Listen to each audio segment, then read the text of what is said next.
அவர் கட்சி ஆரம்பித்தது தலித் மக்களுக்காக. ஆனால் அவர் முழுக்க முழுக்க செயல்படுவது பயங்கரவாதத்துக்கு ஆதரவாக. அவர் கட்சியில இன்னைக்கு முக்கிய பொறுப்புகள் யாரு இருக்காங்க பாத்தீங்கன்னா இஸ்லாமியர்கள் தான் இருக்காங்க. நான் மொத்த இஸ்லாமியர் தவறா சொல்லல. குண்டு வைக்கிறவங்க போல இஸ்லாமியனா தான் சார் இருக்கான். இல்லன்னு மறுக்க முடியுமா? நீங்க அதாவது 1950 இருந்து இன்னைக்கு காலகட்டம் வரைக்கும் நம்ம என்னைக்கு பாகிஸ்தானை பிரிச்சு கொடுத்தோமோ அன்னில இருந்து நாம இங்க இருக்கக்கூடிய இஸ்லாமியர்கள் பாதுகாப்பா பாகிஸ்தானுக்கு அனுப்பணும். ஆனா அங்க இருக்கக்கூடிய இந்துக்கள் அவங்க பாதுகாப்பா அனுப்புனாங்களா? 1947 14ஆம் தேதியில இருந்து நமக்கு பிரச்சனை தான். பாகிஸ்தான் இந்தியா பிரிக்கும் போது இந்தியாவுடைய இந்துக்களுடைய அங்க எண்ணிக்கை கிட்டத்தட்ட 35% இந்துக்களுடைய எண்ணிக்கை. இன்னைக்கு 3% கூட பாகிஸ்தான்ல கிடையாது. ஆனா பாகிஸ்தான் இந்தியா பிரிவினும் போது இந்தியாவில் இருந்த இஸ்லாமியர்கள் எண்ணிக்கை அன்னைக்கு 3%, இன்னைக்கு கிட்டத்தட்ட 18% இஸ்லாமியர்கள் எண்ணிக்கை அதிகமாயிருக்கு. அப்போ இஸ்லாமியர்கள் பாதுகாப்பாக வாழக்கூடிய நாடாக இந்தியா இருக்குது. ஆனா பாகிஸ்தானோ மற்ற நாடுகளோ கிடையாது.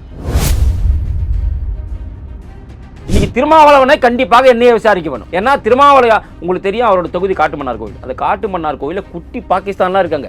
பாஜக காரன் உள்ள விடாத லால்பட்டு என்ற ஒரு ஊர் இருக்கு. அங்க நிறைய காட்டுமன்னார் கோவில நிறைய இஸ்லாமிய பயங்கரவாதிகள் ஊடுருவி இருக்கிறாங்க. அதாவது நம்மளாம் முதல்ல என்ன நினைப்போம், காரைக்கால் ராமநாதபுரம் இங்க தான் நினைப்போம். இப்ப கிடையாது. இப்போ காட்டுமன்னார் கோவில நிறைய பேர் இருக்கிறாங்க. இன்னைக்கு சோசியல் மீடியால பாத்தீங்கன்னாக்கா தேர்தலுக்காக இது பிஜேபியே செய்யக்கூடிய வேலையா இருக்கின்றான். ஏன்டா இது நடந்தது நைட்டு, தேர்தல் 5 மணிக்கு முடிஞ்சு போச்சு. நீ எப்படி பேசுவீங்க? அப்ப எந்த அளவுக்கு மோசமா இருக்கிறான் பாருங்க இங்க இருக்கக்கூடிய பயங்கரவாதிகள், இங்க இருக்கக்கூடிய பிரிவினைவாதிகள். மோடி எந்த அளவுக்கு விமர்சிக்கிறான். அப்ப மோடியை என்ன வேணாலும் செய்வதற்கு இவர்கள் தயாராக இருக்கிறான். தன்னை வந்து தற்கொலைப்படையாக மாற்றிக்கொள்ள கூட இவர்கள் தயாரா இருக்கிறாங்க. அந்த அளவுக்கு இங்க வெறுப்புணர்வை தமிழகத்துல இஸ்லாமியர்கள் மனசுல புகுத்தி இருக்குது இந்த திமுக அரசு. இந்த நாட்டில் இருக்கக்கூடிய எல்லாருமே என்ன நினைக்கிறாங்கன்னா, எங்களுக்கு மோடி போன்ற ஒரு பிரதமர் வேணும்னு நினைக்கும் போது அங்க இருக்கக்கூடிய தலைவர்கள் மோடியை காலி பண்ணணும்னு நினைக்கிறாங்க. அப்படித்தான் இந்த நேபாள் அவர் போகும்போதாக இருக்கட்டும், இன்னைக்கு பூட்டான் போகும்போதாக இருக்கட்டும், அவர் ஒவ்வொரு இடத்துலையுமே அவருக்கான உயிருக்கு அச்சுறுத்தலை இன்னைக்கு ஏற்படுத்தி கொண்டிருக்கிறது உள்ள இருக்கக்கூடிய அமைப்புகள் தான். இங்க இருக்கக்கூடிய அமைப்புகள் தான் அதற்கு காரணம். வெளிநாட்டு சக்திகளாம் அதுக்கு காரணம் கிடையாது. இங்க இருக்கக்கூடிய அமைப்புகள் வெளிநாட்டு சக்திக்கு உதவுறாங்க. மோடியை வந்துட்டு இருக்கக்கூடாது, மோடியை கொண்டுன்னு இங்க இருக்கக்கூடிய சக்திகள் நினைக்கிறாங்க. ஆனா இது முன்பு போல கிடையாது.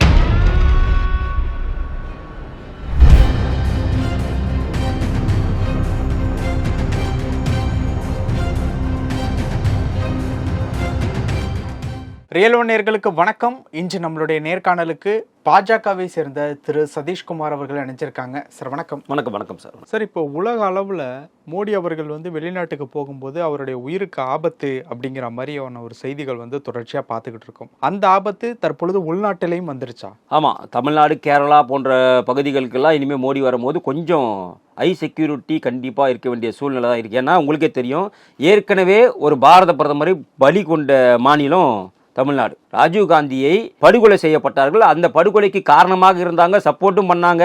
அதுக்காக இந்த ஆட்சி கலைக்கப்பட்டது, இதெல்லாம் நடந்திருக்கு. அப்போ ஒட்டுமொத்த பயங்கரவாதிகளின் புகலிடமாக தமிழ்நாடு இன்னைக்கு மாறிட்டு இருக்கு. இன்னைக்கு பார்த்தீங்கன்னு சொன்னால் பிஎஃப்ஐ இன்னைக்கு தடை பண்ணிட்டாங்க. ஆனால் பிஎஃப்ஐயில் இருக்கக்கூடிய நிர்வாகிகள் மொத்த பேருமே இன்னைக்கு எஸ்டிபிஐயில் இருக்கிறான், மனிதநேய மக்கள் கட்சியில் இருக்கிறான். இன்னைக்கு இஸ்லாமிய அமைப்புகள், பிரிவினைவாத அமைப்புகள் எல்லாமே இந்த பிஎஃப்ஐயில் இருக்கக்கூடிய நபர்களாகத்தான் இன்னைக்கு தமிழ்நாட்டில் இருக்கக்கூடிய இஸ்லாமிய அமைப்புகள் இருக்கான்.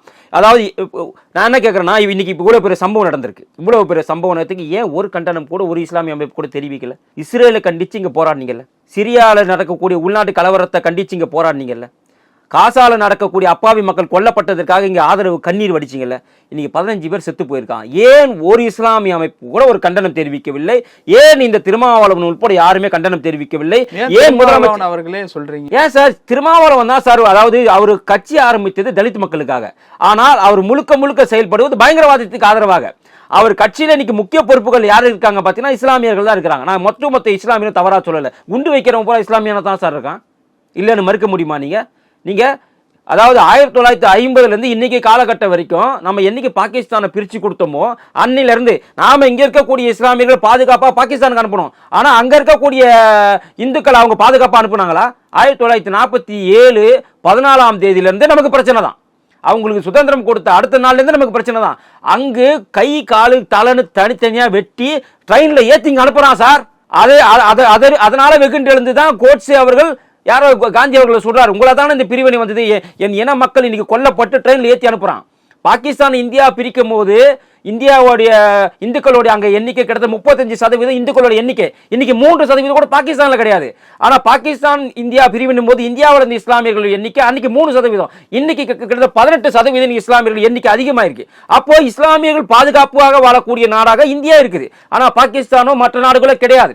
இன்னைக்கு பாத்தீங்கன்னு சொன்னா அலையாக அந்த எஸ்ஐஆர் வந்த பிறகு இப்போ மேற்கு வங்கத்தில் எஸ்ஐஆர் வரப்போதுன்ன உடனே எந்த ஒரு தஸ்தவேஜுகளும் இல்லாம குடியுரிமை இல்லாத மக்கள் இன்னைக்கு அவங்களுடைய எல்லை வழியாக பங்களாதேஷ் போக ஆரம்பிச்சிட்டு இருக்காங்க. கிட்டத்தட்ட 45 லட்சம் பேர் உள்ள ஊடுருவி வந்துக்கிறான். இது மொத்தமும் ஊடுருவி வந்ததுனால வந்த விளைவு இது. அப்போ தமிழகத்திலும் ஊடுருவல் அதிகமா இருக்கிறான். அதுக்கு ஆதரவு கரம் நீட்டக்கூடியவராக திருமாவளவன் இருக்கிறார். இன்னைக்கு திருமாவளவனை கண்டிப்பாக என்னையே விசாரிக்க வேணும்.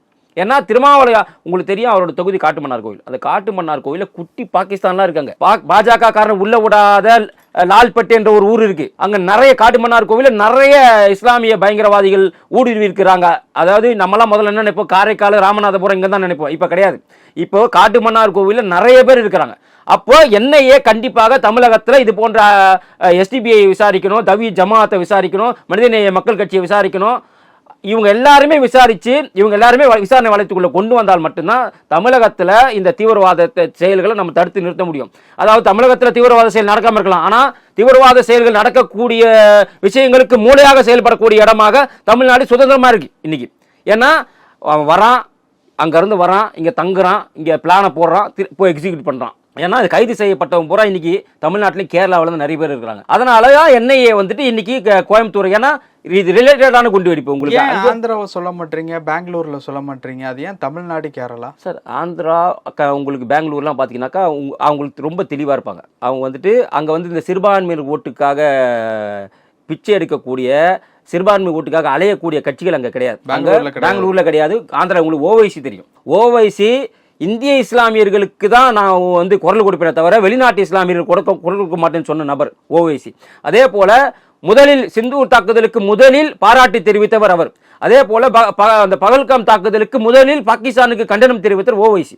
அப்போ அங்க இருக்கக்கூடிய இஸ்லாமியர்கள் பிரிவினை அவங்க இது ஏத்துக்கிறது கிடையாது. அவங்க நாங்க எங்களுடைய சுதந்திரம் எங்களுக்கு. அதே போல இந்த வகுப்பு சொத்து வரம்பு கூட ஓவைசி அவர்கள் இதுல சில திருத்தங்கள் தேவைதான் சொன்னவர் தான். அப்ப ஆனா இங்க அப்படி கிடையாது. தமிழ்நாட்டில் அப்படி கிடையாது. தமிழ்நாட்டில் இஸ்லாமியர்கள் ஓட்டு வேணுங்கிறதுக்காக வேண்டும் என்று மோடி அவர்களை இவங்க எதிராக காட்டுறாங்க. தமிழ்நாட்டில் நீங்க பாருங்க, ஒரு இஸ்லாமியர்கள் இந்த குண்டு வெடிப்புக்கு எத்தனை பேர் வந்துட்டு சோசியல் மீடியாவில் அந்த சிரிக்கிற பொம்மையை போடுறான் தெரியுமா, ஸ்மைலி பொம்மையை போடுறான் தெரியுமா, அவன்லாம் அரெஸ்ட் பண்ணுங்க. இன்னைக்கு அசாமில் அரெஸ்ட் பண்றாங்க. அவங்கலாம் எவெல்லாம் இந்த ஸ்மைலி பொம்மையை போடுறானோ அவன்லாம் அரெஸ்ட் பண்ணணும். இன்னைக்கு சோசியல் மீடியாவில் பார்த்தீங்கன்னாக்கா தேர்தலுக்காக இது பிஜேபியே செய்யக்கூடிய வேலையா இருக்கின்றான். ஏன்டா இது நடந்தது நைட்டு, தேர்தல் 5 மணிக்கு முடிஞ்சு போச்சு. நீ எப்படி பேசுவ நீ? அப்ப எந்த அளவுக்கு மோசமா இருக்கிறான் பாருங்க இங்க இருக்கக்கூடிய பயங்கரவாதிகள், இங்க இருக்கக்கூடிய பிரிவினைவாதிகள். மோடி எந்த அளவுக்கு விமர்சிக்கிறான். அப்ப மோடியை என்ன வேணாலும் செய்வதற்கு இவர்கள் தயாராக இருக்கிறான். தன்னை வந்து தற்கொலைப்படையாக மாற்றிக்கொள்ள கூட இவர்கள் தயாராக இருக்கிறாங்க. அந்த அளவுக்கு இங்க வெறுப்புணர்வை தமிழகத்துல இஸ்லாமியர்கள் மனசுல புகுத்தி இருக்குது இந்த திமுக அரசு. இந்த திருமாவளவன் உள்பட தீய சக்திகள் எல்லாமே இங்க இருக்கக்கூடிய இஸ்லாமியர்களை மோடி என்றாலே வெறுப்பு, மோடி என்றாலே வெறுப்புன்னு அவங்க மனசுல ஒரு மோடியை வெறுப்பான ஒரு மனிதராகத்தான் இன்னைக்கு இவங்க காட்டிட்டு இருக்காங்க. அதனால தான் இது போன்ற சம்பவங்கள்லாம் வந்துட்டு இப்போ அவ்வளவு மெத்த படிச்ச டாக்டர் இந்த வேலையை செய்யறாருன்னா காரணம் என்னவா இருக்க முடியும்? அதாவது காங்கிரஸ் ஆட்சியில நடக்காத குண்டுவெடிப்பா இங்க நடந்துச்சு. காங்கிரஸ் ஆட்சியில இஸ்லாமியர்கள் ஆதரவான ஒரு ஆட்சியிலே கூட ஏகப்பட்ட குண்டு வெடிப்பு, உங்களுக்கு மும்பை தாக்குதல்ல இருந்து உங்களுக்கு இங்க கோயம்புத்தூர் தாக்குதல்ல இருந்து எவ்வளவோ தாக்குதல் காங்கிரஸ் ஆட்சியில் நடந்திருக்கு. இந்த அரசு வந்ததுக்கு பிறகு நிறைய அது தடுக்கப்பட்டிருக்கு. அது வெளிநாடுகளுக்கு பிடிக்கல, இந்தியாவோட வளர்ச்சி பிடிக்கல, மோடியோட வளர்ச்சி பிடிக்கல. இன்னைக்கு காஷ்மீர் வந்து 370 நாம் அந்த ஸ்பெஷலை நீக்கினதுக்கு அப்புறம் இன்னைக்கு காஷ்மீர் வந்து ஒரு அமைதி பூங்காவை மாறிடுச்சு. எலெக்ஷன் நடத்தி காட்டியிருக்கிறோம். பள்ளிகள் திறந்திருக்கு, கல்லூரிகள் திறந்திருக்கு. இதுக்கு முன்னாடி பள்ளி கல்லூரிலாம் திறந்தது கிடையாது.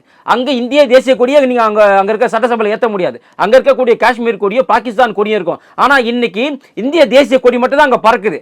அப்ப இதெல்லாம் பிடிக்கல. இதெல்லாம் இங்க இருக்கக்கூடிய பயங்கரவாதிகளுக்கு பிடிக்கல. இங்க இருக்கக்கூடிய பயங்கரவாதிகளுக்கு ஆதரவு தெரிவிக்கவங்களுக்கு இதெல்லாம் பிடிக்கல.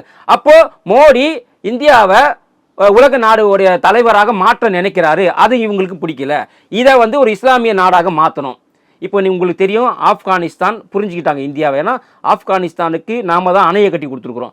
ஆப்கானிஸ்தானுக்கு நாம தான் பார்லிமெண்ட்டை கட்டி கொடுத்துருக்குறோம். இன்னைக்கு அங்க இருக்கக்கூடிய தாலிபான் அரசாங்கமே இந்திய அரசை புரிந்து கொண்டு இன்னைக்கு பாகிஸ்தானுக்கு எதிராக திரும்பிட்டாங்க.